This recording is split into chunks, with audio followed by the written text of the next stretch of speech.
أعوذ بالله من الشيطان الرجيم بسم الله الرحمن الرحيم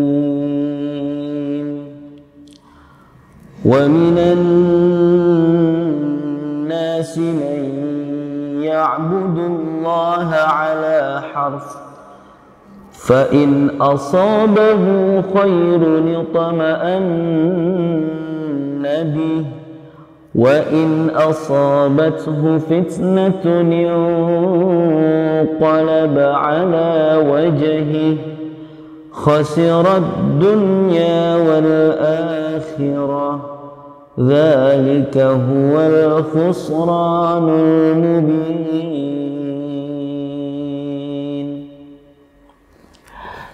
Sahabat, teman-teman, bolo, konco semuanya, saya yakin semua yang nonton video ini pasti kalau didatengin temen yang pas butuhnya doang tuh sebel banget itu. Pas lagi ada butuhnya dia paham juga lagi. Kadang dia paham juga kalau kita lagi ada, kita lagi punya, datang dia. Halus, baik-baik gitu kan. Bagiannya kita lagi susah ngilang. Nah, bagiannya kita lagi susah ngilang, habis itu kalau kita lagi dalam keadaan yang nggak bagus, pura-pura nggak tahu gitu. Jadi semacam ikut merayakan saat bahagia, tapi tak turut bersedih ketika kita susah gitu. Nah, ayat ini, teman-teman, sahabat, bolo, konco semuanya, menjelaskan sifat-sifat manusia yang seperti ini sebenarnya. Ya orang aja, kita aja pasti kesel kan kalau datang pas butuhnya doang. Nah, ayat ini wa minan nas may ya'budullah ala harf. Sebagian manusia itu menyembah Allah di tepian. Fa in asabahu khairun itma'an nabi wa in asabahu fitnatun inqalab ala wajhi. Kalau dapat kebaikan ya, dapat khair, dapat kebaikan, dia merasa tentram, merasa nyaman. Wa in asabatu fitnatun inqalab ala wajhi. Ya, kalau dapat yang jelek-jelek, balik kanan dia. Ya. Khasirat dunya wal akhirah dzalika huwal khusranul mubin. Nah, sesungguhnya orang yang semacam ini dia merugi di dunia maupun di akhirat, dan itu sebenar-benar kerugian. Dzalika huwal khusranul mubin. Kalau misalkan kita hanya memposisikan diri sebagai hamba ketika kita butuh saja, ya kita harusnya malu, karena tanpa kita seperti itu pun Allah selalu memberikan nikmatnya, tidak pernah berhenti. Ya contoh beginilah, sebuah gambaran. Kalau kita menggunakan beberapa aplikasi pendengar musik misalkan, aplikasi musik, lagi dengerin lagu enak-enak, pas lagi mau ganti lagu ada iklan dulu. Lalu kalau nggak mau denger iklan, kita disuruh masukin premium gitu ya, berbayar. Coba bayangkan jika Allah menerapkan strategi marketing semacam ini gitu untuk agar orang-orang mau masuk Islam. Kalau mau masuk Islam, kalau mau hidup secara premium, maka berislamlah. Bisa seperti itu ya. Nafas kita terjeda dulu, ya keburu meninggal. Nafas kita terjeda dulu, kalau mau nafasnya tidak terjeda, maka jadilah manusia premium. Nah, caranya harus bersyahadat. Tapi tidak seperti itu. Siapapun, dalam keadaan apapun, kondisi apapun, semuanya diberikan nikmat secara total. Tanpa pilih kasih, tanpa sebuah tendensi tertentu.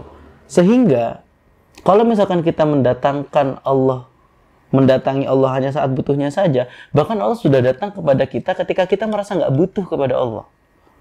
Itu rugi sekali. Nah, maka di sini disebut mayya'budullah ala harf. Mereka menyembah Allah, beribadah kepada Allah di tepian. Datang pas enaknya saja, kalau pas nggak enak, inqalaba ala wajih, memalingkan wajahnya. Ini ada satu pesan dari Rasulullah SAW, ta'arraf ilallahi firraha ya'rifka fisyiddah.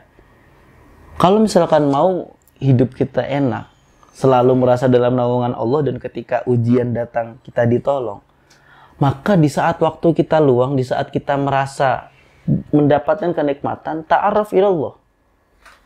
Kenalilah Allah. Yang namanya kenal, yang namanya dekat, itu nggak akan datang pas butuhnya doang. Makanya dalam kategori kita berinteraksi itu ada yang disebut teman, ada yang disebut sahabat. Ya kalau teman biasanya umumnya nongkrong, asik-asikan. Tapi kalau sahabat ini seseorang yang merasa ikut tersakiti kalau misalkan kita dalam keadaan yang tidak baik. Sebagaimana tubuh kita lah. Kalau tangan yang terluka, mata ikut menangis. Nah kira-kira seperti itu. Hubungannya erat. Ta'aruf ilallah firraqa ya'rifka fi syiddah. Kenalilah Allah di saat kita lapang, di saat kita luang. Dapat kenikmatan bersedekah. Dapat kesempatan yang bisa melibatkan orang banyak, kita ajak orang-orang terdekat kita. Dapat kesempatan waktu luang untuk menolong orang lain, ditolongin. Tetapi memang pada garis besarnya prinsip melakukan kebaikan itu tidak menunggu waktu luang, tetapi luangkanlah sesuatu untuk melakukan kebaikan. Atau kalau tidak seperti itu, kita akan disibukkan dengan hal-hal selain kebaikan. Sebagaimana Imam Syafi'i menyampaikan pesan, wa nafsuka illam tushgilha bil haqqi wa illa syaghlatka bil batil.